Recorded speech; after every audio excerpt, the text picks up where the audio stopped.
ಎಲ್ರಿಗೂ ನಮಸ್ಕಾರ. Welcome back to my channel YCT all in one. ಎಲ್ಲರೂ ಹೇಗಿದ್ದೀರಾ? ಐ ಹೋಪ್ ಎಲ್ಲರೂ ಚೆನ್ನಾಗಿದ್ದೀರಾ ಅಂತ ಭಾವಿಸ್ತಾ ಇವತ್ತಿನ ವಿಡಿಯೋದಲ್ಲಿ ನಾವು ಗಣಿತ ಪ್ರಕಾಶ 6ನೇ ತರಗತಿ ಸುತ್ತಳತೆ ಮತ್ತು ವಿಸ್ತೀರ್ಣ ಈ ಪಾಠದ ಸಮಸ್ಯೆಗಳನ್ನು ಬಿಡಿಸೋಣ. ಅಧ್ಯಾಯ 6 ಸುತ್ತಳತೆ ಮತ್ತು ವಿಸ್ತೀರ್ಣ. ಈ ಪಾಠದ ಸಮಸ್ಯೆಗಳನ್ನು ಬಿಡಿಸೋಕ್ಕೂ ಮುಂಚೆ ಕೆಲವೊಂದು ನಮಗೆ ವಿಷಯಗಳು ಗೊತ್ತಾಗಬೇಕಿದೆ ಮತ್ತು ಸೂತ್ರಗಳು ಗೊತ್ತಾಗಬೇಕಾಗಿದೆ. ಯಾವುದ್ಯಾವುದು ಇಂಪಾರ್ಟೆಂಟ್ ಸೂತ್ರಗಳು ಮತ್ತು ವಿಷಯಗಳು ಅಂದರೆ ನಾವು ಮೇನ್ ಕಾನ್ಸೆಪ್ಟ್ ಗೊತ್ತಾಗಬೇಕಾಗಿರೋದು ಸುತ್ತಳತೆ ಅಂದ್ರೆ ಏನು ಅಂತ. ಒಂದು ಆವೃತ ಸಮತಲಾಕೃತಿಯ ಸೀಮಾ ರೇಖೆಯ ಮೇಲೆ ಒಂದು ಸುತ್ತು ಕ್ರಮಿಸಿದ ಹಾದಿಯ ದೂರವೇ ಸುತ್ತಳತೆ ಅಂತ. ಇಲ್ಲಿ ನೋಡಿರಿ, ಇಲ್ಲಿ ಒಂದು ಆವೃತ ಆಕೃತಿ ಇದೆ. ಈ ಆವೃತ ಆಕೃತಿ ಸೀಮಾ ರೇಖೆ ಅಂದರೆ ಇದು ಪರಿಧಿ ಅಂತ ಕರಿತೀವಿ. ಈ ಸೀಮಾ ರೇಖೆಯ ಹಾದಿ ಎಷ್ಟು ಕ್ರಮಿಸುತ್ತೋ ಅದನ್ನು ನಾವು ಸುತ್ತಳತೆ ಅಂತ ಕರಿತೀವಿ. ನೆಕ್ಸ್ಟ್ ವಿಸ್ತೀರ್ಣ. ಒಂದು ಆವೃತ ಸಮತಲಾಕೃತಿಯು ಆವರಿಸಿಕೊಂಡಿರುವ ಮೇಲ್ಮೈ ಪ್ರದೇಶವನ್ನು ಆ ಆಕೃತಿಯ ವಿಸ್ತೀರ್ಣ ಎಂದು ಕರೆಯುತ್ತಾರೆ. ನೋಡಿ, ಇಲ್ಲಿ ನೋಡಿ ಮಕ್ಕಳೇ, ಇಲ್ಲಿ ಒಂದು ಸಮತಲಾಕೃತಿ ಇದೆ ಅಂದರೆ ಈ ಸೀಮಾ ರೇಖೆ ಇದೆಯಲ್ಲ, ಇದು ಕ್ರಮಿಸಿದಿರುವ ದೂರವನ್ನು ನಾವು ಸುತ್ತಳತೆ ಅಂತ ಕರೆದ್ರೆ ಈ ಸಮತಲಾಕೃತಿ ಎಷ್ಟು ಜಾಗವನ್ನು ಆಕ್ರಮಿಸಿಕೊಂಡಿದೆ ಅದನ್ನು ನಾವು ವಿಸ್ತೀರ್ಣ ಅಂತ ಕರಿತೀವಿ. ಈಗ ಸುತ್ತಳತೆ ಮತ್ತು ವಿಸ್ತೀರ್ಣ ಅಂದ್ರೆ ಏನು ಅಂತ ಗೊತ್ತಾಯ್ತಲ್ವಾ? ಈಗ ನಾವು ಫಸ್ಟು ಆಯತ ಮತ್ತು ಚೌಕ ತಗೊಳ್ಳೋಣ. ಫಸ್ಟು ಆಯತದ ಸುತ್ತಳತೆ ಕಂಡುಹಿಡಿಯುವ ಸೂತ್ರ ಏನು ಅಂತ ತಿಳ್ಕೊಬೇಕು. ಅದನ್ನೆಲ್ಲ ನೀವು ಹಿಂದಿನ ಕ್ಲಾಸಲ್ಲಿ ಬಿಡಿಸಿರ್ತೀರಾ. ಇಲ್ಲ ಅಂದರೆ ಈ ಟೆಕ್ಸ್ಟ್ ಬುಕ್ಕಲ್ಲಿ ಇಲ್ಲಿ ಕೊಟ್ಟಿರ್ತಾರೆ. ಅದರದ್ದು ಸುತ್ತಳತೆ ಹೇಗೆ ಕಂಡುಹಿಡಿಯೋದು, ಸುತ್ತಳತೆಯ ಸೂತ್ರವನ್ನು ಹೇಗೆ ತಿಳ್ಕೊಳ್ಳೋದು ಮತ್ತು ವಿಸ್ತೀರ್ಣ ಸೂತ್ರವನ್ನು ಹೇಗೆ ತಿಳ್ಕೊಳ್ಳೋದು ಅಂತ. ಇಲ್ಲಿ ನೋಡಿ, ಆಯತದ ಸುತ್ತಳತೆ ಇದು ಹೇಗೆ ಬಂತು, ಮತ್ತು ಚೌಕದ ಸುತ್ತಳತೆ ಇದೇ ಫಾರ್ಮ್ ಆಗಿದೆ, ತ್ರಿಭುಜದ ಸುತ್ತಳತೆ ಇದು ಹೇಗೆ ಬಂದಿದೆ ಅಂತ ಅಂದ್ಬಿಟ್ಟು ಇಲ್ಲಿ ನಿಮ್ಮ ಟೆಕ್ಸ್ಟ್ ಬುಕ್ಕಲ್ಲಿ ಕೊಟ್ಟಿದ್ದಾರೆ. ನೀವು ಅದನ್ನು ಓದ್ಕೊಳ್ಳಿ. ಇಲ್ಲಿ ನಾನು ಡೈರೆಕ್ಟಾಗಿ ಹೋಗ್ತಾ ಇದ್ದೀನಿ. ಆಯತದ ಸುತ್ತಳತೆಯ ಸೂತ್ರ ಏನು ಅಂದರೆ, ಆಯತದ ಸುತ್ತಳತೆ ಕಂಡುಹಿಡಿಯುವ ಸೂತ್ರ 2 ಇಂಟು ಉದ್ದ ಪ್ಲಸ್ 2 ಇಂಟು ಅಗಲ. ಅದನ್ನು ನಾವು ಈಸಿಯೆಸ್ಟ್ ಫಾರ್ಮಲ್ಲಿ ಬರೆದಾಗ 2 ಇಂಟು ಉದ್ದ ಪ್ಲಸ್ ಅಗಲ ಅಂತ ಬರಿಬೋದು. ಯಾಕೆಂದರೆ ಇಲ್ಲಿ 2ನ ಕಾಮನ್ ತಗೊಂಡ್ರೆ ಉದ್ದ ಪ್ಲಸ್ ಅಗಲ ಅಂತ ಆಗುತ್ತೆ. ನೋಡಿ, ಇಲ್ಲಿ ಅದರ ಸುತ್ತಳತೆ ಅಂದರೆ ಇದಲ್ವಾ ಸುತ್ತಳತೆ. ಇಲ್ಲಿ ಇದು ಏನಾಗುತ್ತೆ, ABCD ಏನಾಗುತ್ತೆ, AB ಮತ್ತು DC ಉದ್ದ, ಇದು ಉದ್ದ ಇದು ಉದ್ದ, ಇದು ಅಗಲ ಇದು ಅಗಲ. ಹಾಗಾಗಿ 2 ಉದ್ದ ಪ್ಲಸ್ 2 ಅಗಲ. ಇದನ್ನು ನಾವು ಕಾಮನ್ ತೆಗೆದಾಗ 2 ಕಾಮನ್ ತೆಗೆದು ಉದ್ದ ಪ್ಲಸ್ ಅಗಲ ಅಂತ ಮಾಡ್ಕೊಂಡಿದ್ದೀವಿ. ಇಲ್ಲಿ 2 ಇದಕ್ಕೂ ಇಂಟು ಆಗುತ್ತೆ ಇದಕ್ಕೂ ಇಂಟು ಆಗುತ್ತೆ. ಹಾಗಾಗಿ 2 ಉದ್ದ ಪ್ಲಸ್ 2 ಅಗಲ ಅಂತ ಆಗುತ್ತೆ. ಇದು ಸುತ್ತಳತೆದಾಯಿತು. ಆಯತದ ವಿಸ್ತೀರ್ಣದ ಸೂತ್ರ, ಆಯತದ ವಿಸ್ತೀರ್ಣ ಕಂಡುಹಿಡಿಯೋ ಸೂತ್ರ ಏನು ಅಂದರೆ ಉದ್ದ ಇಂಟು ಅಗಲ, ಉದ್ದ ಇಂಟು ಅಗಲ ಮಾಡಿದ್ರೆ ಅದರದ್ದು ವಿಸ್ತೀರ್ಣ ನಮಗೆ ಗೊತ್ತಾಗುತ್ತೆ. ಇದಿಷ್ಟು ಆಯತದ ಸುತ್ತಳತೆ ಮತ್ತು ವಿಸ್ತೀರ್ಣದ ಸೂತ್ರ ಆಯಿತು. ಇದು ಸುತ್ತಳತೆ ಸೂತ್ರ, ಇದು ವಿಸ್ತೀರ್ಣ ಕಂಡುಹಿಡಿಯುವಂಥ ಸೂತ್ರ. ನೆಕ್ಸ್ಟು ಚೌಕದ ಸುತ್ತಳತೆಯ ಸೂತ್ರ ಏನಪ್ಪ ಅಂದರೆ 4 ಇಂಟು ಬಾಹು ಅಥವಾ 4 ಇಂಟು ಉದ್ದ ಅಂತ ಕರಿತೀವಿ. ಇಲ್ಲಿದೆಯಲ್ಲ ಬಾಹು, ಈ ಎಲ್ಲ ಬಾಹುಗಳು ಏನಾಗಿರ್ತವೆ ಚೌಕದಲ್ಲಿ ಸಮವಾಗಿರ್ತವೆ. ಹಾಗಾಗಿ 4 ಬಾಹು ಇದ್ದರೆ ಇದೊಂದು ಬಾಹು, AB BC CD DA ಈ 4 ಬಾಹುಗಳಿರ್ತಾವಲ್ವಾ, 4 ಬಾಹು ಇಂಟು ಒಂದು ಬಾಹುವಿನ ಉದ್ದ. ಅದಕ್ಕೆ ಒಂದು ಬಾಹು ಅಂತನಾದ್ರು ಬರ್ಕೋಬೋದು ಅಥವಾ ಉದ್ದ ಅಂತನಾದ್ರು ಬರ್ಕೋಬೋದು. ಹಾಗಾಗಿ 4 ಇಂಟು ಬಾಹು ಅಥವಾ 4 ಇಂಟು ಉದ್ದ ಇದು ಸುತ್ತಳತೆ ಕಂಡುಹಿಡಿಯುವ ಸೂತ್ರ. 1 2 3 4 ಇಂಟು ಉದ್ದ ಚೌಕದ ಸುತ್ತಳತೆ ಕಂಡುಹಿಡಿಯುವ ಸೂತ್ರ ಆಗಿರುತ್ತೆ. ಚೌಕದ ವಿಸ್ತೀರ್ಣ ಕಂಡುಹಿಡಿಯುವ ಸೂತ್ರ ಏನು, ಉದ್ದ ಇಂಟು ಉದ್ದ, ಉದ್ದ ಇಂಟು ಉದ್ದ ಅಥವಾ ಬಾಹು ಇಂಟು ಬಾಹು ಮಾಡಿದ್ರೆ ಚೌಕದ ವಿಸ್ತೀರ್ಣ ನಮಗೆ ಗೊತ್ತಾಗುತ್ತೆ. ಇದಿಷ್ಟು ಸುತ್ತಳತೆ ಅಂದ್ರೇನು, ವಿಸ್ತೀರ್ಣ ಅಂದ್ರೇನು, ಹಾಗೂ ಚೌಕದ ಸುತ್ತಳತೆ ಮತ್ತು ಆಯತದ ಸುತ್ತಳತೆ ಹಾಗೂ ಆಯತದ ವಿಸ್ತೀರ್ಣ ಮತ್ತು ಚೌಕದ ವಿಸ್ತೀರ್ಣ ಕಂಡುಹಿಡಿಯುವ ಸೂತ್ರವಾಗಿದೆ. ನೆಕ್ಸ್ಟ್ ಇಲ್ಲಿ ತ್ರಿಭುಜದ ಸುತ್ತಳತೆ ಸೂತ್ರ 3 ಬಾಹುಗಳ ಅಳತೆಯ ಮೊತ್ತಕ್ಕೆ ಸಮವಾಗಿರುತ್ತೆ. ತ್ರಿಭುಜದ ಸುತ್ತಳತೆ ಏನಾಗಿರುತ್ತೆ, ಈ 3 ಬಾಹು ಇದೆಯಲ್ಲ, ಇಲ್ಲಿ ತ್ರಿಭುಜ 3 ಬಾಹುವಿಂದ ಆವೃತವಾಗಿರುತ್ತೆ. ಈ 3 ಬಾಹುಗಳೇನಾದರೂ ಸಮವಾಗಿದ್ದರೆ ಅವುಗಳ ಮೊತ್ತ ಇದರ ಸುತ್ತಳತೆ ಆಗಿರುತ್ತೆ. ಹಾಗಾಗಿ 3 ಬಾಹುಗಳ ಅಳತೆಗಳ ಮೊತ್ತ ಆಗಿರುತ್ತೆ. ತ್ರಿಭುಜದ ವಿಸ್ತೀರ್ಣ ಕಂಡುಹಿಡಿಯುವ ಸೂತ್ರ ಏನು, ಅರ್ಧ ಇಂಟು ಪಾದ ಇಂಟು ಎತ್ತರ. ಇದು ವಿಸ್ತೀರ್ಣ ಕಂಡುಹಿಡಿಯುವ ಸೂತ್ರ. ಈ 3 ಸೂತ್ರಗಳು ನಮಗೆ ಚೆನ್ನಾಗಿ ಗೊತ್ತಿರಬೇಕು. ಅದರಲ್ಲಿ ಮೇಯ್ನಾಗಿ ಆಯತದ್ದು ಮತ್ತು ಚೌಕದ್ದು ಸುತ್ತಳತೆ ಕಂಡುಹಿಡಿಯುವ ಸೂತ್ರ, ವಿಸ್ತೀರ್ಣ ಕಂಡುಹಿಡಿಯುವ ಸೂತ್ರನ ನೀವು ಚೆನ್ನಾಗಿ ಕಲ್ತ್ಕೊಂಡಿರಬೇಕು. ಅದು ಹೇಗೆ ಬಂತು ಅಂತ ಗೊತ್ತಾಗಿದ್ದಾಗ ನಾವು ಮುಂದಿನ ಪ್ರಾಬ್ಲಮ್ಸ್ನ ಸಾಲ್ವ್ ಮಾಡೋಕ್ಕೆ ನಮಗೆ ಈಸಿಯಾಗಿ ಗೊತ್ತಾಗುತ್ತೆ. ಈಗ ಇದರಲ್ಲಿ ಕಂಡುಹಿಡಿಯಿರಿ ಪೇಜ್ ನಂಬರ್ 4 ಅದರಲ್ಲಿರುವಂಥ ಸಮಸ್ಯೆಗಳನ್ನ ನಾವು ಬಿಡಿಸೋಣ. ಇವಾಗ ನಾವಿಲ್ಲಿ ಪೇಜ್ ನಂಬರ್ 4ಅಲ್ಲಿರುವಂತಹ ಕಂಡುಹಿಡಿಯಿರಿ ಪ್ರಶ್ನೆಗಳಿಗೆ ಉತ್ತರವನ್ನು ನೋಡೋಣ. ಕ್ವೆಶ್ಚನ್ ನಂಬರ್ 1, ಬಿಟ್ಟಿರುವ ಪದಗಳನ್ನು ಕಂಡುಹಿಡಿಯಿರಿ. ಅದರಲ್ಲಿ 3 ಕ್ವೆಶನ್ಸ್ ಇವೆ, ಸಬ್ ಕ್ವೆಶನ್ಸು. ಎ, ಆಯತದ ಸುತ್ತಳತೆ ಇಸ್ ಈಕ್ವಲ್ ಟು 14 ಸೆಂಟಿಮೀಟರ್, ಅಗಲ ಇಸ್ ಈಕ್ವಲ್ ಟು 2 ಸೆಂಟಿಮೀಟರ್, ಉದ್ದ ಎಷ್ಟು ಅಂತ ಕೇಳಿದ್ದಾರೆ. ಅಲ್ಲಿ ಒಂದು ಆಯತದ ಸುತ್ತಳತೆ ಕೊಟ್ಟಿದ್ದಾರೆ, ಅದರದ್ದು 14 ಸೆಂಟಿಮೀಟರ್ ಇದೆಯಂತೆ, ಅಗಲ 2 ಸೆಂಟಿಮೀಟರ್ ಇದೆಯಂತೆ. ಹಾಗಾದರೆ ಅದರದ್ದು ಉದ್ದ ಎಷ್ಟು ಅಂತ ಕೇಳಿದ್ದಾರೆ. ಇದನ್ನು ಹೇಗೆ ಸಾಲ್ವ್ ಮಾಡೋದು ಅಂತ ನೋಡೋಣ. ಇಲ್ಲಿ ಆಯತದ ಸುತ್ತಳತೆ ಕಂಡುಹಿಡಿಯುವ ಸೂತ್ರ ನಮಗೆ ಗೊತ್ತಿರಬೇಕು. ಏನು ಕೇಳಿದ್ದಾರೆ? ಆಯತದ ಸುತ್ತಳತೆ ಇಸ್ ಈಕ್ವಲ್ ಟು 2 ಇಂಟು ಉದ್ದ ಪ್ಲಸ್ 2 ಇಂಟು ಅಗಲ ಅಂತ ಗೊತ್ತಿದೆಯಲ್ವಾ. ಅದನ್ನ ನಾವು ಏನಂತ ಬರ್ಕೋಬೋದು? ಈಗ ಆಯತದ ಸುತ್ತಳತೆ ಎಷ್ಟು ಕೊಟ್ಟಿದ್ದಾರೆ? 14 ಸೆಂಟಿಮೀಟ್ರ್ ಕೊಟ್ಟಿದ್ದಾರೆ. 14 ಸೆಂಟಿಮೀಟ್ರು 2 ಇಂಟು ಉದ್ದ, ಅವರು ಉದ್ದ ಎಷ್ಟು ಅಂತ ನಾವು ಕಂಡುಹಿಡಬೇಕಾಗಿರೋದ್ರಿಂದ ಉದ್ದ ಅಂತ ಹಾಕೊಳ್ಳಿ, ಅಥವಾ ನೀವು ಎಕ್ಸ್ ಆಗಿರಲಿ ವೈ ಆಗಿರಲಿ ಅಂತ ಏನು ಬೇಕಾದರೂ ಹಾಕೋಬೋದು. ನಾವು ಉದ್ದ ಅಂತಲೇ ಬರ್ಕೊಂಡಿದ್ದೀನಿ. ಪ್ಲಸ್ 2 ಇಂಟು ಅಗಲ, ಅಗಲ ಎಷ್ಟು ಕೊಟ್ಟಿದ್ದಾರೆ? 2 ಸೆಂಟಿಮೀಟ್ರು. ಆಯಾ ಡೇಟನ್ನು ಅಲ್ಲಿಗೆ ಅಪ್ಲೈ ಮಾಡ್ಕೊಳ್ಳಿ. Next 14 is equal to 2 into ಉದ್ದ ಪ್ಲಸ್ 2 4. ಇಲ್ಲಿ ನೋಡಿ 14 ಇಸ್ ಈಕ್ವಲ್ ಟು 2 ಇಂಟು ಉದ್ದ, 2 4 ಆಯಿತು. ಇಲ್ಲಿ ಈ ಪ್ಲಸ್ 4ನ್ನ ಈ ಕಡೆ ತಗೊಬಂದರೆ ಎಡಗಡೆಗೆ ಶಿಫ್ಟ್ ಮಾಡಿದ್ರೆ ಇದು ಮೈನಸ್, ಪ್ಲಸ್ 4 ಏನಾಗುತ್ತೆ? ಮೈನಸ್ 4 ಆಗುತ್ತೆ. ಹಾಗಾಗಿ 14 minus 4 is equal to 2 into ಉದ್ದ ಅಷ್ಟೇ ಉಳ್ಕೊಳ್ಳುತ್ತೆ. ಈಗ 14ರಲ್ಲಿ 4 ಕಳೆದ್ರೆ 10 ಇಸ್ ಈಕ್ವಲ್ ಟು 2 ಇಂಟು ಉದ್ದ. ಈಗ ಇಲ್ಲಿ 10 ಇದೆ, ಇಸ್ ಈಕ್ವಲ್ ಟು 2 ಇದೆ ಇಂಟು ಉದ್ದ. ಈ 2 ಇಲ್ಲಿಗೆ ಇಂಟು ಆಗಿದೆ. ಈ ಇಂಟು ಅಂದರೆ ಗುಣಾಕಾರವಾಗಿರೋದು ಎಡಗಡೆ ಸ್ಥಳಾಂತರಿಸಿದಾಗ ಏನಾಗುತ್ತೆ? ಭಾಗಾಕಾರವಾಗುತ್ತೆ. ಹಾಗಾಗಿ 10 divided by 2 is equal to ಉದ್ದ. ಈಗ ಇಲ್ಲಿ 10 ಡಿವೈಡ್ ಬೈ 2 ಇದೆ, 2 1ಲಿ 2 5ಲಿ 10 ಇಸ್ ಈಕ್ವಲ್ ಟು ಉದ್ದ ಆಗುತ್ತೆ. ಆಗ ಎಷ್ಟು ಬಂತು ನಮಗೆ ಆನ್ಸರು? 5 ಇಸ್ ಈಕ್ವಲ್ ಟು ಉದ್ದ. ಹಾಗಾಗಿ ಆಯತದ ಉದ್ದ ಎಷ್ಟು? ದೇರ್ಫೋರ್ ಆಯತದ ಉದ್ದ ಇಸ್ ಈಕ್ವಲ್ ಟು 5 ಸೆಂಟಿಮೀಟರ್. ಇದು ಫಸ್ಟ್ ಕ್ವೆಶ್ಚನ್. ನೆಕ್ಸ್ಟು ಫಸ್ಟ್ ಕ್ವೆಶ್ಚನಲ್ಲೇ ಬಿ ಕ್ವೆಶ್ಚನ್. ಚೌಕದ ಸುತ್ತಳತೆ 20 ಸೆಂಟಿಮೀಟರ್ ಇದೆ, ಬಾಹುವಿನ ಉದ್ದ ಎಷ್ಟು ಅಂತ ಕೇಳಿದ್ದಾರೆ. ಚೌಕದ ಸುತ್ತಳತೆ 20 ಸೆಂಟಿಮೀಟರ್ ಕೊಟ್ಟಿದ್ದಾರೆ, ಅದರ ಬಾಹುವಿನ ಉದ್ದವನ್ನು ನಾವು ಕಂಡುಹಿಡಿಬೇಕು. ನಮಗೆ ಗೊತ್ತೇ ಇದೆ ಚೌಕದ ಸುತ್ತಳತೆ ಸೂತ್ರ 4 ಇಂಟು ಬಾಹು. ಫಸ್ಟು ಸೂತ್ರನ ಹಾಕೋಬೇಕು. ಸುತ್ತಳತೆ ಅವ್ರು ಕೊಟ್ಟಿದ್ದಾರೆ, ಎಷ್ಟು ಕೊಟ್ಟಿದ್ದಾರೆ? 20 ಸೆಂಟಿಮೀಟರ್ ಕೊಟ್ಟಿದ್ದಾರೆ. 4 ಇಂಟು ಬಾಹುನ ನಾನು ಎಕ್ಸ್ ಆಗಿರಲಿ ಅಂತ ಕರಿತೀನಿ. ಬಾಹು ಇಸ್ ಈಕ್ವಲ್ ಟು ಎಕ್ಸ್ ಅಂತ ಬರ್ಕೊಂಡಿದ್ದೀನಿ, ಎಕ್ಸ್ ಆಗಿರಲಿ ಅಂತ. ಹಾಗಾಗಿ 20 is equal to 4 into X, 4x.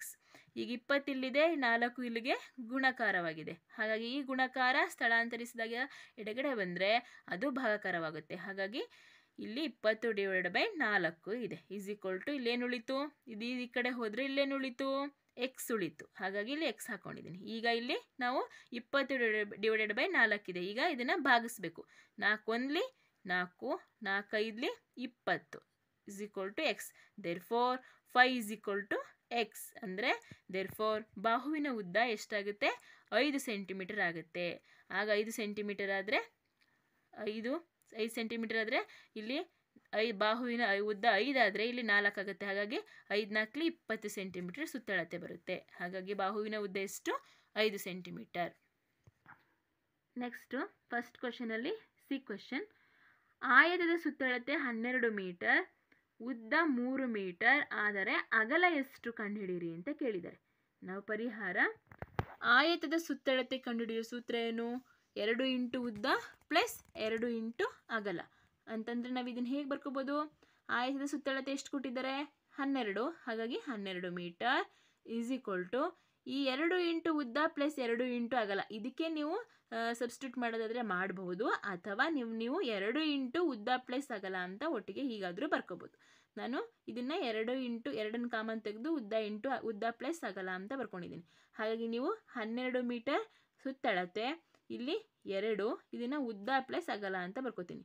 ಈಗ ಮತ್ತೆ ಸುತ್ತಳತೆ 12, = 2, ಉದ್ದ ಎಷ್ಟು ಹೇಳಿದ್ದಾರೆ 3 ಮೀಟರ್, 3 ಪ್ಲಸ್ ಅಗಲ ಎಷ್ಟು ಗೊತ್ತಿಲ್ಲ, ನಾವು ಕಂಡುಹಿಡಿಬೇಕು. ಹಾಗಾಗಿ ಅಗಲನ ಹಾಗೆ ಬರ್ಕೊಂಡಿದ್ದೀನಿ.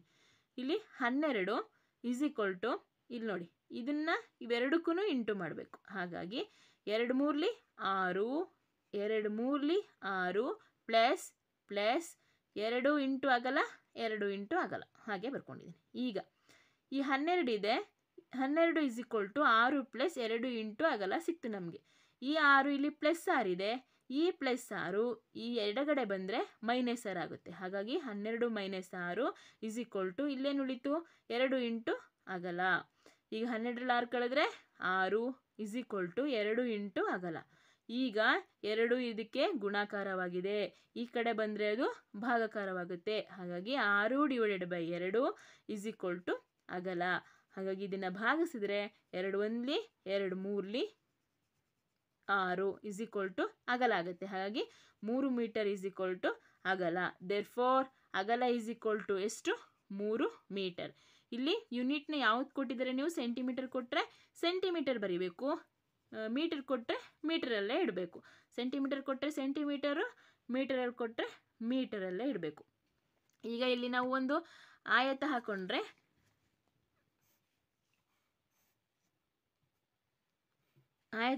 ಇದು ಸುತ್ತಳತೆ 12 ಅಂತ ಕೊಟ್ಟಿದ್ದಾರೆ. ಉದ್ದ ಎಷ್ಟು 3, ಮತ್ತು ಉದ್ದ ಅಂದರೆ ಇದು ಕೂಡ 3 ಮೀಟರ್ ಆಗುತ್ತೆ. ಇದು 3 ಮೀಟ್ರು. ಅಗಲ ಎಷ್ಟು 3 ಮೀಟರ್, ಇದು ಕೂಡ 3 ಮೀಟರ್ ಅಂತ ಕಂಡಿದ್ದೀವಿ. ಹಾಗಾದರೆ ಇದು 3 6 9 12 ಮೀಟರ್ ಸುತ್ತಳತೆ ಸಿಗುತ್ತೆ. ಇದು 3 ಎಲ್ಲ ಬಾಹುಗಳು ಸಮ ಇದ್ದರೆ ಇದು ಆಯತ ಅಲ್ಲ, ಇದೇನಾಗಬೇಕು ಚೌಕ ಆಗಬೇಕು. ಚೌಕದ ಸುತ್ತಳತೆ ಅಂತ ಕೊಡಬೇಕು, ಇವರು ಆಯತದ ಸುತ್ತಳತೆ ಅಂತ ಕೊಟ್ಟಿದ್ದಾರೆ. ಈಗ ಚೌಕದ ಸುತ್ತಳತೆ ಅಂತ ಆಗಬೇಕು. ಹಾಗಾಗಿ ಇದು ಚೌಕ, ಇದರ ಅಗಲ ಎಷ್ಟು 3 ಮೀಟರ್. ಸೆಕೆಂಡ್ ಕ್ವೆಶ್ಚನ್, ಬಾಹುಗಳ ಉದ್ದ 5 ಸೆಂಟಿಮೀಟರ್ ಮತ್ತು 3 ಸೆಂಟಿಮೀಟರ್ ಇರುವ ಒಂದು ಆಯತವನ್ನು ತಂತಿಯ ತುಂಡು ಬಳಸಿ ತಯಾರಿಸಲಾಗಿದೆ. ತಂತಿಯನ್ನು ನೇರಗೊಳಿಸಿ ನಂತರ ಚೌಕದ ರೂಪಕ್ಕೆ ಬಾಗಿಸಿದಾಗ ಚೌಕದ ಬಾಹುವಿನ ಉದ್ದ ಎಷ್ಟಿರುತ್ತದೆ ಅಂತ ಕೇಳಿದ್ದಾರೆ. ಇಲ್ಲಿ ಒಂದು ಆಯತವನ್ನು 5 ಸೆಂಟಿಮೀಟರ್ ಉದ್ದ ಮತ್ತು 3 ಸೆಂಟಿಮೀಟರ್ ಅಗಲ ಇರುವಂತೆ ತಂತಿಯ ತುಂಡನ್ನು ಬಳಸಿ ಒಂದು ಆಯತವನ್ನು ತಯಾರಿಸಿರ್ತಾರೆ. ಅದೇ ತಂತಿಯನ್ನು ನೇರಗೊಳಿಸಿ ಮತ್ತು ಚೌಕವಾಗಿ ಬಾಗಿಸ್ತಾರೆ. ಹಾಗಾದರೆ ಚೌಕವಾಗಿ ಬಾಗಿಸಿದಾಗ ಆ ಬಾಹುವಿನ ಉದ್ದ ಎಷ್ಟಿರುತ್ತೆ ಅಂತ ಕೇಳ್ತಾ ಇದ್ದಾರೆ. ಅದನ್ನು ಹೇಗೆ ಸಾಲ್ವ್ ಮಾಡೋದು ಅಂತ ನೋಡೋಣ. ಈಗ ಇದಕ್ಕೆ ಪರಿಹಾರ, ಉದ್ದ ಎಷ್ಟು ಕೊಟ್ಟಿದ್ದಾರೆ 5 ಸೆಂಟಿಮೀಟ್ರ್, ಅಗಲ 3 ಸೆಂಟಿಮೀಟ್ರ್. ಫಸ್ಟ್ ನಮಗೆ ಆಯತ ಅಂತ ಹೇಳಿರೋದ್ರಿಂದ ಆಯತದ ಸುತ್ತಳತೆಯನ್ನು ಕಂಡುಹಿಡ್ಕೊಳ್ಳೋಣ. ಆಯತದ ಸುತ್ತಳತೆ = 2 ಇಂಟು ಉದ್ದ ಪ್ಲಸ್ ಅಗಲ. ಆಯಿತಾ, 2 ಇಂಟು ಉದ್ದ ಎಷ್ಟು ಕೊಟ್ಟಿದ್ದಾರೆ 5 ಸೆಂಟಿಮೀಟರ್, ಅಗಲ 3 ಸೆಂಟಿಮೀಟರ್. 2 ಇಂಟು 5 + 3 8, ಇಲ್ಲಿ 8 2 16. ಹಾಗಾಗಿ ಸುತ್ತಳತೆ ಎಷ್ಟು ಆಯತದ್ದು 16 ಸೆಂಟಿಮೀಟರ್. ಈಗ ಇದೇ ತಂತಿಯನ್ನು ಬಳಸಿ ಚೌಕಾಕಾರಕ್ಕೆ ಬಾಗಿಸಿದಾಗ ಇದೇ 16 ಸೆಂಟಿಮೀಟರ್ ಉದ್ದವಿರುವ ತಂತಿಯ ತುಂಡನ್ನು ಬಳಸಿ ಚೌಕಾಕಾರಕ್ಕೆ ಬಾಗಿಸಿದಾಗ ಅದರ ಸುತ್ತಳತೆ ನಮಗೆ ದೊರೆಯುತ್ತೆ. ಎಷ್ಟು ಅದರ ಸುತ್ತಳತೆ ಕೂಡ ಎಷ್ಟಾಗಿರುತ್ತೆ 16 ಸೆಂಟಿಮೀಟರೇ ಆಗುತ್ತೆ. ಯಾಕೆಂದರೆ ನಾವು ಕಂಡುಹಿಡಿದೀವಿ ಇದೇ ತಂತಿಂತಾನೆ ಚೌಕವಾಗಿ ಬಾಗಿಸೋದು. ಹಾಗಾಗಿ ಚೌಕದ ಸುತ್ತಳತೆ ಎಷ್ಟಾಗಿರುತ್ತೆ 16 ಸೆಂಟಿಮೀಟರ್. ನಾವು ಏನು ಕಂಡುಹಿಡಿಬೇಕು, ಬಾಹುವಿನ ಉದ್ದ ಕಂಡುಹಿಡಿಬೇಕು. ಹಾಗಾಗಿ ಚೌಕದ ಸುತ್ತಳತೆ = 4 ಇಂಟು ಬಾಹು. ಇದು ನಮಗೆ ಫಾರ್ಮುಲಾ, ಅದಕ್ಕೆ ನಿಮಗೆ ಎಲ್ಲ ಫಾರ್ಮುಲಾಗಳು ಚೆನ್ನಾಗಿ ಗೊತ್ತಿರಬೇಕು. ಚೌಕದ ಸುತ್ತಳತೆ = 4 ಇಂಟು ಬಾಹು. ಇಲ್ಲಿ ಚೌಕದ ಸುತ್ತಳತೆ ನಮಗೆ ಗೊತ್ತು 16 ಸೆಂಟಿಮೀಟರ್ = 4 ಇಂಟು ಬಾಹು. ಬಾಹು ಅಂದರೆ ಎಷ್ಟು ಅಂತ ಗೊತ್ತಿಲ್ಲ, ನಾವು ಕಂಡುಹಿಡಿಬೇಕು. ಹಾಗಾಗಿ ಬಾಹುನೇ ಹಾಕ್ಕೊಂಡಿದ್ದೀನಿ. ಈಗ ಇದು ನಿಮಗೆ ಆ್ಯಸ್ ಯೂಶುವಲ್ ಗೊತ್ತಿದೆ. 4 ಇದಕ್ಕೆ ಏನಾಗಿದೆ ಇಂಟು ಆಗಿದೆ, ಅಂದರೆ ಗುಣಾಕಾರವಾಗಿದೆ. ಇದನ್ನು ಈ ಕಡೆ ಸ್ಥಳಾಂತರಿಸಿದಾಗ ಏನಾಗುತ್ತೆ ಡಿವೈಡೆಡ್ ಬೈ ಆಗುತ್ತೆ. ಹಾಗಾಗಿ 16 ÷ 4 ಇಲ್ಲೇನು ಉಳಿತು ಬಾಹು ಉಳಿದಿದೆ. ಈಗ ಇದನ್ನು ನಾವೇನು ಮಾಡಬೇಕು ಭಾಗಿಸ್ಬೇಕು. 4 1 4 4 4 1 4 4 4 16 ಬಾಹು. ಇಲ್ಲೆಷ್ಟು ಬಂತು ನಮ್ಗೆ ಆನ್ಸರು 4 4 ಬಾಹು. ಹಾಗಾದರೆ ದೇರ್ಫೋರ್ ಬಾಹುವಿನ ಉದ್ದ ಎಷ್ಟಾಗುತ್ತೆ 4 ಸೆಂಟಿಮೀಟರ್. ಹಾಗಾದರೆ ಚೌಕಾಕಾರವಾಗಿ ಭಾಗಿಸಿದಾಗ ನಮಗೆ ಒಂದೊಂದು ಬಾಹುವಿನ ಉದ್ದ ಎಷ್ಟು ಬರುತ್ತೆ, ಇದೊಂದು ಚೌಕ ಅಂತ ತಿಳ್ಕೊಂಡ್ರೆ ಒಂದೊಂದು ಬಾಹುವಿನ ಉದ್ದ 4 4 4 ಆಗ 4 4 8 4 12 12 4 16 ಸೆಂಟಿಮೀಟರ್ ನಮಗೆ ಸುತ್ತಳತೆ ಇದೆ. ಹಾಗಾಗಿ ಒಂದೊಂದು ಬಾಹುವಿನ ಉದ್ದ 4 ಸೆಂಟಿಮೀಟರ್ ಬರುತ್ತೆ. Question number 3.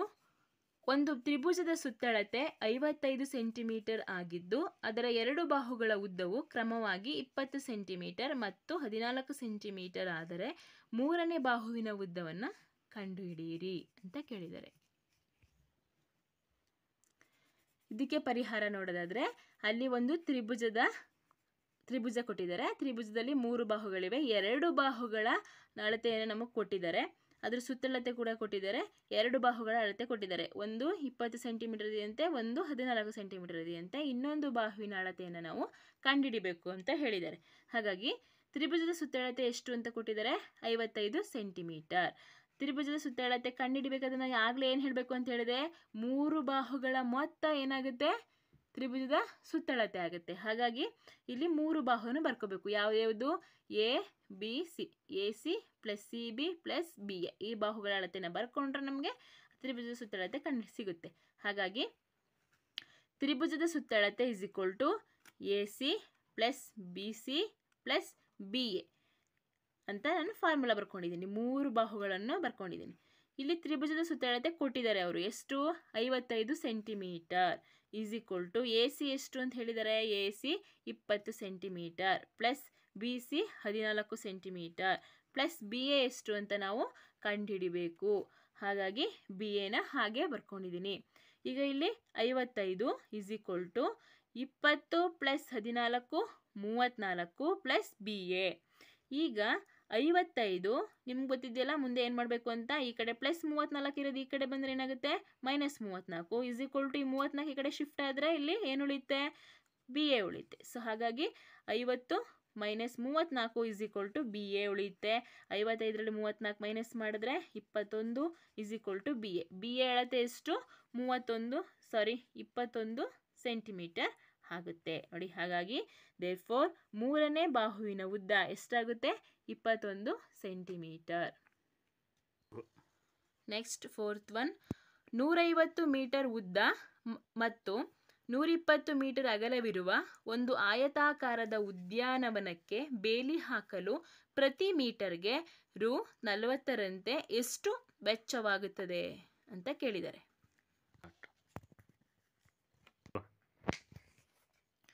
ಇಲ್ಲಿ ಒಂದು ಆಯತಾಕಾರದ ಉದ್ಯಾನವನ ಇರುತ್ತೆ. ಅದರ ಉದ್ದ ಎಷ್ಟಿರುತ್ತೆ? 150 ಮೀಟರ್, ಅಗಲ 120 ಮೀಟರ್ ಇರುತ್ತೆ. ಇದ್ರ ಸುತ್ತ ಏನು ಹಾಕಬೇಕು? ಬೇಲಿ ಹಾಕಬೇಕು. ಹಾಗಾಗಿ 1 ಮೀಟ್ರಿಗೆ 40 ರೂಪಾಯಿ ಆದರೆ ಅದ್ರ ಸುತ್ತ ಬೇಲಿ ಹಾಕೋಕ್ಕೆ ಎಷ್ಟಾಗುತ್ತೆ ಅಂತ ಅವರು ಕ್ವೆಶನ್ ಕೇಳಿದ್ದಾರೆ. ಅದ್ರ ಸುತ್ತ ಬೇಲಿ ಹಾಕಬೇಕು ಅಂದರೆ ನಮಗೆ ಫಸ್ಟ್ ಏನು ಗೊತ್ತಾಗಬೇಕು ಮಕ್ಕಳೇ? ಏನು ಗೊತ್ತಾಗಬೇಕು? ಸುತ್ತಳತೆ ಗೊತ್ತಾಗಬೇಕು. ಹಾಗಾಗಿ ನಾವು ಈ ಆಯತಾಕಾರದ ಉದ್ಯಾನವನದ ಸುತ್ತಳತೆಯನ್ನು ಕಂಡುಹಿಡ್ಕೋಬೇಕು. ಹಾಗಾಗಿ ನೋಡಿ ಅದರ ಸುತ್ತಳತೆ ಫಸ್ಟ್ ಬರ್ಕೊಳ್ಳೋಣ. ಇಲ್ಲಿ ಫಸ್ಟ್ ಅವ್ರು ಏನು ಡೇಟಾ ಕೊಟ್ಟಿದ್ದಾರೆ ಅದನ್ನು ಬರ್ಕೋಬೇಕು. ಉದ್ದ ಎಷ್ಟು ಕೊಟ್ಟಿದ್ದಾರೆ? 150 ಮೀಟರ್, ಅಗಲ 120 ಮೀಟರ್. 1 ಮೀಟ್ರಿಗೆ ಎಷ್ಟು ಖರ್ಚಾಗುತ್ತೆ ಅಂತ ಹೇಳಿದ್ದಾರೆ? 40 ರೂಪಾಯಿ. ಅದನ್ನು ಬರ್ಕೋಬೇಕು. ಹಾಗಾದರೆ ನಾವಿಲ್ಲಿ ಫಸ್ಟು ಸುತ್ತಳತೆಯನ್ನು ಕಂಡುಹಿಡ್ಕೋಬೇಕು. ಉದ್ಯಾನವನದ ಸುತ್ತಳತೆ ಇಸ್ ಈಕ್ವಲ್ ಟು ಯಾವ ಆಕಾರದಲ್ಲಿದೆ? ಆಯತಾಕಾರ ಅಂತ ಹೇಳಿದ್ದಾರೆ. ಹಾಗಾಗಿ ಆಯತಾಕಾರದ ಸುತ್ತಳತೆ ಎಷ್ಟು ಅಂತ ಅದ್ರ ಸೂತ್ರನ ಬರ್ಕೋಬೇಕು. ಅದ್ರ ಸೂತ್ರ ಏನು? 2 ಇಂಟು ಉದ್ದ ಪ್ಲಸ್ ಅಗಲ. ಹಾಗಾಗಿ 2 ಇಂಟು ಉದ್ದ ಎಷ್ಟು? 150 ಮೀಟರ್ ಪ್ಲಸ್ ಅಗಲ 120 ಮೀಟರ್. ಇಲ್ಲಿ 2 ಇಂಟು 150 ಪ್ಲಸ್ 120 270. ಇಲ್ಲಿ 270 ಇಂಟು 2 ಗುಣಿಸಿದ್ರೆ 540 ಮೀಟರ್ ಬರುತ್ತೆ. ಹಾಗಾಗಿ ಉದ್ಯಾನವನದ ಸುತ್ತಳತೆ ಎಷ್ಟಿದೆ? 540 ಮೀಟರ್ ಅದರ ಸುತ್ತಳತೆ ಇದೆ. ಹಾಗಾಗಿ ಬೇಲಿ ಹಾಕಲು ತಗಲುವ ವೆಚ್ಚ 540 ಮೀಟರ್ಗೆ ನಾವು ಬೇಲಿ ಹಾಕಬೇಕು. ಹಾಗಾಗಿ ಏನು ಬರ್ಕೋಬೇಕು ನಾವು? ಸುತ್ತಳತೆ ಇಂಟು 1 ಮೀಟರ್ನ ಬೆಲೆ. ಸುತ್ತಳತೆ ಎಷ್ಟು? 540 ಮೀಟರ್ ಇಂಟು 1 ಮೀಟರ್ನ ಬೆಲೆ 40 ರೂಪಾಯಿ ಡಿವೈಡೆಡ್ ಬೈ 1 ಮೀಟರ್ಗೆ. 1 ಮೀಟ್ರಿಗೆ ಎಷ್ಟು? 40 ರೂಪಾಯಿ. ಹಾಗಾಗಿ ಇಲ್ಲಿ ಮೀಟರ್ ಗೆಟ್ ಕ್ಯಾನ್ಸಲ್. ಇನ್ನೇನು ಉಳಿತು? 540 ಇಂಟು 40 ರೂಪಾಯಿ ಉಳಿತು. ಹಾಗಾಗಿ 540 40ನ ನೀವು ಗುಣಿಸಿದರೆ, ಇಲ್ಲಿ ಗುಣಾಕರಣ ಮಾಡಿದ್ದೀನಿ, ನೀವು ಮಾಡಿ ಗುಣಿಸಿದರೆ ನಮ್ಗೆ ಎಷ್ಟು ಬರುತ್ತೆ? 21,600 ರೂಪಾಯಿಗಳು ಖರ್ಚಾಗುತ್ತೆ. 1 ಮೀಟರ್ಗೆ 40 ರೂಪಾಯಿ ಅಂದರೆ 540 ಮೀಟರ್ಗೆ 21,600 ಮೀಟರ್ ಖರ್ಚಾಗುತ್ತೆ. ಫಿಫ್ತ್ ಒನ್, ಒಂದು ದಾರದ ತುಂಡಿನ ಉದ್ದ 36 ಸೆಂಟಿಮೀಟರ್ ಇದೆ. ಇದನ್ನು ಒಂದು ಚೌಕ ಎ, ಒಂದು ಚೌಕ ಬಿ, ಎಲ್ಲ ಬಾಹುಗಳು ಸಮ ಉದ್ದವಿರುವ ಒಂದು ತ್ರಿಭುಜ ಮತ್ತು ಸಿ, ಎಲ್ಲ ಬಾಹುಗಳು ಸಮ ಉದ್ದವಿರುವ ಒಂದು ಷಡ್ಭುಜಾಕೃತಿ. ಷಡ್ಭುಜಾಕೃತಿ ಅಂದರೆ 6 ಬಾಹುಗಳಿಂದ ಆವೃತವಾದ ಆಕೃತಿ ಉಂಟು ಮಾಡಲು ಬಳಸಿದಾಗ ಪ್ರತಿ ಬಾಹುವಿನ ಉದ್ದ ಎಷ್ಟಿರುತ್ತದೆ ಅಂತ ಕೇಳಿದ್ದಾರೆ. ಇಲ್ಲಿ 36 ಸೆಂಟಿಮೀಟರ್ ಇರುವ ಒಂದು ದಾರದ ತುಂಡನ್ನು ತಗೊಂಡಿದ್ದಾರೆ. ಈ ದಾರದ ತುಂಡನ್ನು ಫಸ್ಟ್ ಒನ್ ಏನು ಮಾಡ್ತಾರಂತೆ, ಚೌಕ ಮಾಡ್ತಾರಂತೆ. ಚೌಕ ಮಾಡಿದಾಗ ಒಂದೊಂದು ಬಾಹುವಿನ ಅಳತೆ ಎಷ್ಟು ಬರುತ್ತೆ ಅಂತ ಕಂಡುಹಿಡೀರಿ. ನೆಕ್ಸ್ಟ್ ಒನ್ ಬಿ, ತ್ರಿಭುಜ ಮಾಡ್ತಾರೆ. ತ್ರಿಭುಜ ಮಾಡಿದಾಗ ಒಂದೊಂದು ಬಾಹುವಿನ ಅಳತೆ ಎಷ್ಟು ಬರುತ್ತೆ ಕಂಡುಹಿಡೀರಿ. ನೆಕ್ಸ್ಟ್ ಷಡ್ಭುಜ ಮಾಡ್ತಾರೆ. ಷಡ್ಭುಜ ಮಾಡಿದಾಗ ಒಂದೊಂದು ಬಾಹುವಿನ ಅಳತೆ ಎಷ್ಟು ಬರುತ್ತೆ ಕಂಡುಹಿಡೀರಿ ಅಂತ ಅವರು ಕ್ವೆಶ್ಚನ್ ಕೇಳ್ತಾ ಇದ್ದಾರೆ. ಈಗ ಫಸ್ಟ್ ನಾವು ಒಂದು ಚೌಕ ಮಾಡಿದಾಗ ಎಷ್ಟು ಬರುತ್ತೆ ಒಂದೊಂದು ಬಾಹುವಿನ ಅಳತೆ ಅಂತ ಕಂಡುಹಿಡಿಯೋಣ. ಇಲ್ಲಿ ನಮಗೆ ಕೊಟ್ಟಿದ್ದಾರೆ ಆಲ್ರೆಡಿ, ಅದರ ಉದ್ದ ಎಷ್ಟಂತೆ 36 ಸೆಂಟಿಮೀಟರ್. 36 ಸೆಂಟಿಮೀಟರ್ ಯೂಸ್ ಮಾಡಿಕೊಂಡೆ ನಾವು ಮಾಡಬೇಕು ಅಂದರೆ ಅದ್ರ ಸುತ್ತಳತೆ ಎಷ್ಟಾಗಿರುತ್ತೆ, 36 ಸೆಂಟಿಮೀಟರೇ ಆಗುತ್ತೆ. ಹಾಗಾಗಿ ಸುತ್ತಳತೆ 36 ಸೆಂಟಿಮೀಟರ್. ಇಲ್ಲಿ ನಾವು ಚೌಕದ ಸುತ್ತಳತೆ ಕಂಡುಹಿಡಿಯುವ ಸೂತ್ರ 4 ಇಂಟು ಉದ್ದ, ಸುತ್ತಳತೆ 36 = 4 ಇಂಟು ಉದ್ದ ಕಂಡುಹಿಡಿಬೇಕು. ಹಾಗಾಗಿ ಉದ್ದ ಹಾಗೆ ಬರ್ಕೊಂಡಿದ್ದೀನಿ. ಇಲ್ಲಿ ನಿಮಗೆ ಗೊತ್ತಿದೆ ಗುಣಾಕಾರ ಇದ್ದಿದ್ದು ಭಾಗಾಕಾರ ಆಗುತ್ತೆ. ಹಾಗಾಗಿ ಇದನ್ನು ಶಿಫ್ಟ್ ಮಾಡಿ 36 / 4 ಇಲ್ಲೇನು ಉಳಿತು ಉದ್ದ. ಇಲ್ಲಿ 4 1 4, 4 9 36. ಹಾಗಾಗಿ 9 ಉದ್ದ. ದೇರ್ಫೋರ್ ಪ್ರತಿ ಬಾಹುವಿನ ಉದ್ದ ಎಷ್ಟು ಬರುತ್ತೆ, 9 ಸೆಂಟಿಮೀಟರ್ ಬರುತ್ತೆ. ನೋಡಿ ಇಲ್ಲಿ 9 ಸೆಂಟಿಮೀಟರ್, 9 9 9. ಹಾಗಾಗಿ ಇದು ಒಂದು ಚೌಕ. 9 × 36. ಹಾಗಾಗಿ ಒಂದು ಚೌಕ ಮಾಡಿದ್ರೆ ಒಂದೊಂದು ಬಾಹುವಿನ ಉದ್ದ ಎಷ್ಟು ಬರುತ್ತೆ, 9 ಸೆಂಟಿಮೀಟರ್ ಬರುತ್ತೆ. ನೆಕ್ಸ್ಟು ಬಿಯಲ್ಲಿ ಏನು ಹೇಳಿದ್ದಾರೆ, ಎಲ್ಲ ಬಾಹುಗಳು ಸಮವಿರುವ ಒಂದು ತ್ರಿಭುಜವನ್ನು ರಚಿಸಿ ಒಂದೊಂದು ಬಾಹುವಿನ ಅಳತೆ ಎಷ್ಟು ಬರುತ್ತೆ ಕಂಡುಹಿಡಿಯಿರಿ ಅಂತ ಕೇಳಿದ್ದಾರೆ. ಹಾಗಾಗಿ ನಮಗೆ ಗೊತ್ತಿದೆ ತ್ರಿಭುಜದ ಸುತ್ತಳತೆ 36 ಸೆಂಟಿಮೀಟರ್. ಆ ತ್ರಿಭುಜ ಸುತ್ತಳತೆ ಕಂಡುಹಿಡಿಯೋ ಸೂತ್ರ ಏನು, ಈ 3 ಬಾಹುಗಳನ್ನ ಪ್ಲಸ್ ಮಾಡಬೇಕು. AB + BC + CA. ಹಾಗಾಗಿ ಸುತ್ತಳತೆ 36 ಸೆಂಟಿಮೀಟರ್ = ಇದನ್ನ ಅಳತೆ ನಮಗೆ ಗೊತ್ತಿಲ್ಲ, ಹಾಗಾಗಿ x ಅಂತ ಕರಿತೀನಿ. AB ಬೆಲೆ x, BC ಬೆಲೆ x + CA ಬೆಲೆ x. ಹಾಗಾಗಿ 36 = x + x + x. How many x? 1 2 3. ಹಾಗಾಗಿ 3x. ಸೊ ಈ 3x ಇದೆ. ಹಾಗಾಗಿ ಇಲ್ಲಿ 3xಗೆ ಗುಣಿಸಿದೆ, ಇಂಟು ಆಗಿದೆ. ಇದು ಈ ಕಡೆ ಬಂದರೆ ಡಿವೈಡೆಡ್ ಬೈ ಆಗುತ್ತೆ. ಹಾಗಾಗಿ 36 / 3 = x. ಇಲ್ಲಿ 3 1 3, 3 12 36. ಹಾಗಾಗಿ 12 = x. x ಅಂದರೆ ಏನು, ಬಾಹುವಿನ ಉದ್ದ ಅಳತೆ. ಹಾಗಾಗಿ ಪ್ರತಿ ಬಾಹುವಿನ ಉದ್ದ ಎಷ್ಟು, 12 ಸೆಂಟಿಮೀಟರ್. ಇಲ್ಲಿ ಪ್ರತಿ ಬಾಹುವಿನ ಉದ್ದ 12 12 12 12 12 12 ಬಂದರೆ 12 3 36 ಸೆಂಟಿಮೀಟರ್. ನಮ್ಗೆ ಗೊತ್ತಾಯ್ತಲ್ವ, ಸಿಕ್ತಲ್ವ ಈಗ. ಹಾಗಾಗಿ ಒಂದು ಬಾಹುವಿನ ಉದ್ದ 12 ಸೆಂಟಿಮೀಟರ್ ಇದೆ. ಅದೇ 36 ಸೆಂಟಿಮೀಟರ್ ಉದ್ದದ ದಾರವನ್ನು ಷಡ್ಭುಜಾಕೃತಿಯಲ್ಲಿ ನಾವು ಮಾಡಿದ್ರೆ, ಷಡ್ಭುಜ ಅಂದರೆ 6 ಬಾಹುಗಳುಳ್ಳ ಆಕೃತಿ, ಅದನ್ನು ಮಾಡಿದ್ರೆ ಒಂದೊಂದು ಬಾಹುವಿನ ಅಳತೆ ಎಷ್ಟು ಬರುತ್ತೆ ಅಂದರೆ, ಅದ್ರ ಸುತ್ತಳತೆ ಆ್ಯಸ್ ಯೂಶುವಲ್ 36 ಸೆಂಟಿಮೀಟರ್. ಅದ್ರ ಸುತ್ತಳತೆ ಕಂಡುಹಿಡಬೇಕು ಅಂದರೆ ಎಲ್ಲ ಬಾಹುಗಳನ್ನು ಪ್ಲಸ್ ಮಾಡಬೇಕು. AB + BC + CD + DE + EF + FA. ಇಲ್ಲಿ ಎಲ್ಲ ಬಾಹುಗಳನ್ನು ಪ್ಲಸ್ ಮಾಡಿ ಬರ್ಕೊಳ್ಳಿ. ಇಲ್ಲಿ ಷಡ್ಭುಜ ಸುತ್ತಳತೆ 36 ಸೆಂಟಿಮೀಟರ್ = ಇದ್ರ ಅಳತೆಗಳು ನಮಗೆ ಗೊತ್ತಿಲ್ಲ, ಹಾಗಾಗಿ x ಅಂತ ಕರೀರಿ. x + x + x + x + x + x. How many x is here? 1 2 3 4 5 6. 6x. 36 = 6x. ಹಾಗಾಗಿ ನಿಮಗೆ ಗೊತ್ತಿದೆ ಯಾವ ಆಪರೇಷನ್ ಮಾಡಬೇಕು ಅಂತ. ಇವಾಗ ಈ 6 ಈ ಕಡೆ ಇಂಟು ಆಗಿರೋದು ಈ ಕಡೆ ಬಂದರೆ ಡಿವೈಡೆಡ್ ಬೈ 36 / 6 = x. ಇಲ್ಲಿ 6 1s 6 6s 36 = x. ಇಲ್ಲಿ 6 = x. ದೇರ್ಫೋರ್ ಪ್ರತಿ ಬಾಹುವಿನ ಉದ್ದ ಎಷ್ಟಾಗುತ್ತೆ, 6 ಸೆಂಟಿಮೀಟರ್. ಇಲ್ಲಿ ಒಂದೊಂದು ಬಾಹು 6 centimetre 6 centimetre 6 centimetre 6 centimetre 6 centimetre. ಹಾಗಾಗಿ 6 36 ಸೆಂಟಿಮೀಟರ್ ನಮಗೆ ಸಿಕ್ತು. ಪ್ರತಿ ಬಾಹುವಿನ ಉದ್ದ 6 ಸೆಂಟಿಮೀಟರ್ ಆಗುತ್ತೆ. ಇದು ABC 3 ಪ್ರಶ್ನೆಗಳಿಗೆ ಉತ್ತರವಾಗಿದೆ. Next 6th one. ಒಬ್ಬ ರೈತನ ಬಳಿ 230 ಮೀಟರ್ ಉದ್ದ ಮತ್ತು 160 ಮೀಟರ್ ಅಗಲ ಇರುವ ಆಯತಾಕಾರದ ಜಮೀನು ಇದೆ.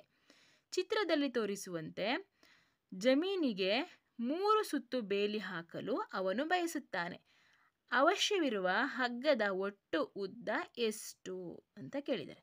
ಇಲ್ಲಿ ನೋಡಿ, ಇಲ್ಲಿ ಒಬ್ಬ ರೈತ ಇದ್ದಾರೆ, ಅವ್ರ ಜಮೀನು ಇದು ಆಯತಾಕಾರವಾಗಿದೆ. ಅವ್ರ ಜಮೀನು, ಅದ್ರ ಸುತ್ತ ಬೇಲಿ ಹಾಕಬೇಕು ಅಂತ ಇವರು ಇಷ್ಟಪಡ್ತಾರೆ.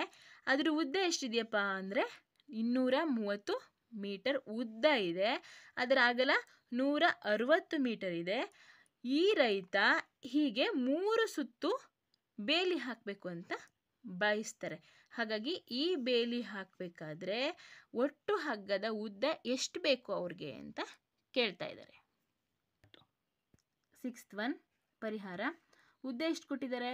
230 ಮೀಟರ್, ಅಗಲ 160 ಮೀಟರ್. ಜಮೀನಿನ ಸುತ್ತಳತೆ. ಫಸ್ಟ್ ನಾನು ಏನೇ ಮಾಡಬೇಕು, ಅದಕ್ಕೆ ಎಷ್ಟು ಸುತ್ತನಾರೆ ಬೇಲಿ ಹಾಕಬೇಕು, ಏನೇ ಮಾಡಬೇಕು ಅಂತ ನನಗೆ ಏನು ಗೊತ್ತಾಗಬೇಕು? ಆ ಜಾಗದ ಪೆರಿಮೀಟ್ರ್ ನನಗೆ ಗೊತ್ತಾಗಬೇಕು. ಪೆರಿಮೀಟರ್ ಅಂದರೆ ಸುತ್ತಳತೆ ನಮಗೆ ಗೊತ್ತಾಗಬೇಕು. ಸುತ್ತಳತೆ ಕಂಡುಹಿಡ್ಕೋಬೇಕು ಅಂದರೆ ಫಸ್ಟು ಆ ಜಮೀನು ಯಾವ ಆಕೃತಿಯಲ್ಲಿ, ಯಾವ ಆಕಾರದಲ್ಲಿದೆ, ಯಾವ ಶೇಪಲ್ಲಿದೆ ಅಂತ ನನಗೆ ಗೊತ್ತಾಗಬೇಕು. ಅದಕ್ಕೆ ಅವ್ರು ಹೇಳಿದ್ದಾರೆ ಆಯತಾಕಾರದ ಜಮೀನಿನ ಸುತ್ತಳತೆ ಅಂತ. ಅದಕ್ಕೆ ಹಾಗಾಗಿ ಆಯತಾಕಾರದ ಜಮೀನಿನ ಸುತ್ತಳತೆ ಕಂಡುಹಿಡಬೇಕು ಅಂದರೆ ನಾನು ಆಯತಾಕಾರದ ಸುತ್ತಳತೆ ಕಂಡುಹಿಡಕ್ಕೆ ಏನು ಸೂತ್ರ? 2 ಇಂಟು ಉದ್ದ ಪ್ಲಸ್ ಅಗಲ. Very important formula. ನೀವೇನೇ ಕಂಡುಹಿಡಿಬೇಕಾದ್ರೂ ಆಯತಾಕಾರದ್ದು, ಚೌಕಾಕಾರದ್ದು, ಅದರ ಸುತ್ತಳತೆ, ವಿಸ್ತೀರ್ಣ ನಿಮ್ಗೆ ಗೊತ್ತಿರಲೇಬೇಕು ಮಕ್ಕಳೇ. ಇಲ್ಲಿ ಆಯತದ ಜಮೀನಿನ ಸುತ್ತಳತೆ ಕಂಡುಹಿಡಿಯೋ ಸೂತ್ರ 2 ಇಂಟು ಉದ್ದ ಪ್ಲಸ್ ಅಗಲ. ಇಲ್ಲಿ 2 ಇಂಟು ಉದ್ದ ಕೊಟ್ಟಿದ್ದಾರೆ 230 ಮೀಟರ್, ಅಗಲ ಕೊಟ್ಟಿದ್ದಾರೆ 160 ಮೀಟರ್. ಹಾಗಾಗಿ 2 ಇಂಟು 230 ಪ್ಲಸ್ 160 390 ಮೀಟರ್. ಇಲ್ಲಿ 2 ಗುಣಿಸಿದ್ರೆ 780 ಮೀಟರ್ ಬರುತ್ತೆ. ಜಮೀನಿನ ಸುತ್ತಳತೆ ಎಷ್ಟು ಬರುತ್ತೆ? 780 ಮೀಟರ್ ಬರುತ್ತೆ. ಅದಕ್ಕೆ ಒಂದು ಸುತ್ತಕ್ಕೆ 780 ಮೀಟರ್ ಬೇಕು. ಅಂದರೆ ಒಂದು ಸುತ್ತು ಮೀನ್ಸ್ ಅದರ ಸುತ್ತಳತೆ ಇದೆ 780 ಮೀಟ್ರು. ಹಾಗಾಗಿ ಒಂದು ಸುತ್ತಾಗಬೇಕಾದ್ರೆ ಅದು 780 ಮೀಟ್ರ್ ಸಾಕಾಗುತ್ತೆ. ನಾನು ಎಷ್ಟು ಸುತ್ತು ಹಾಕಬೇಕಾಗಿರೋದು ಬೇಲಿನ?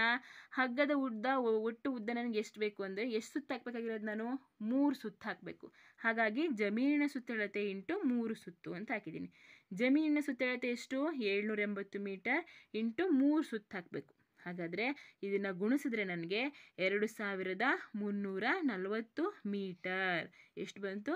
2340 ಮೀಟರ್ ಉದ್ದ ಬಂತು. ಇಷ್ಟು ಉದ್ದ ನನಗೆ ಹಗ್ಗ ಬೇಕು. ದೇರ್ಫೋರ್ ಅವಶ್ಯವಿರುವ ಹಗ್ಗದ ಒಟ್ಟು ಉದ್ದ 2340 ಮೀಟರ್ ಉದ್ದದ ಹಗ್ಗ ಬೇಕು 3 ಸುತ್ತು ಬೇಲಿಯನ್ನು ಹಾಕಕ್ಕೆ. ಇದಾಗಿತ್ತು ಈ ಪ್ರಶ್ನೆಗೆ ಉತ್ತರ. ಇದಾಗಿತ್ತು ಇವತ್ತಿನ ವಿಡಿಯೋ. ಸುತ್ತಳತೆ ಮತ್ತು ವಿಸ್ತೀರ್ಣ ಪೇಜ್ ನಂಬರ್ 4ನಲ್ಲಿರುವ ಕ್ವೆಶ್ಚನ್ ಆ್ಯಂಡ್ ಆನ್ಸರ್. ಇಲ್ಲಿ ಪೇಜ್ ನಂಬರ್ 5ಅಲ್ಲಿರೋ ಕ್ವೆಶ್ಚನ್ ಆ್ಯಂಡ್ ಆನ್ಸರ್ನ ನೆಕ್ಸ್ಟ್ ವಿಡಿಯೋದಲ್ಲಿ ನೋಡೋಣ. ಈ ವಿಡಿಯೋ ಯಾರಿಗೆಲ್ಲ ಇಷ್ಟ ಆಯಿತು ಅವರೆಲ್ಲ ಲೈಕ್ ಮಾಡಿ, ಮತ್ತು ಈ ವಿಡಿಯೋ ಬಗ್ಗೆ ನಿಮ್ಮ ಅನಿಸಿಕೆ ಅಭಿಪ್ರಾಯಗಳನ್ನು ಕಮೆಂಟ್ ಮೂಲಕ ತಿಳಿಸಿ.